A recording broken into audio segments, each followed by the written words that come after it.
सीता सुत्यौ? मलाई थाहा छ तिमी सुतेको छैनौ। ढोका खोल न के, तिम्रो पनि रहर र इच्छाहरू होला। एकपटक ढोका खोल त, म तिम्रो सबै रहर र इच्छाहरू पुरा गरिदिन्छु। म हाम्रो बिचमा भएको कुरा कसैलाई भन्दिनँ। ग्वार ग्वार, मेरो घरमा चोर आयो, लौरा गाउँले छिटाउनु पर्यो। नमस्कार, यदि हजुरहरूलाई सीता सिरियल मन पर्छ भने च्यानललाई सब्स्क्राइब गर्नुहोला। हरि फेरि यति बेला सीताको घरमा राति आएको छ। सीता निकै नै डराएकी छे। सीताले हँसिया बोकेर हरिको घाँटी काट्न खोजेकी छे, तर ऊ एकदमै आत्तिएकी छे। माथि झ्यालदेखि गाउँलेलाई ग्वार ग्वार भनेपछि हरि लुसुक्क परेर त्यहाँदेखि गएको दृश्य हामी देख्न सक्छौँ।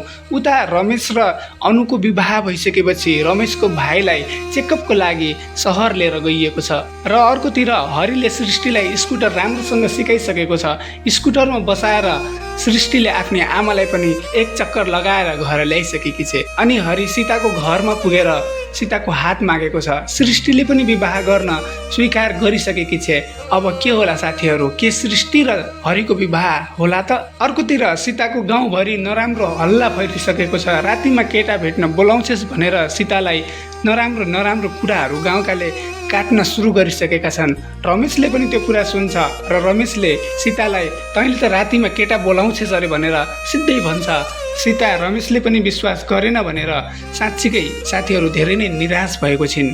सीताले भन्छन्, रमेश तैँले पनि मेरो विश्वास गरेनस् है, तैँले मलाई सोध्न पर्थ्यो तँलाई के बितिरहेको छ, तँलाई अप्ठ्यारो त छैन भनेर सोधेको भए मैले तँलाई यस्तो हो भनेर सम्पूर्ण कुरा भन्ने थिएँ होला, तर तैँले पनि मेरो विश्वास नगरेर म माथि चरित्रहीनको आरोप लगाउन खोजिस्।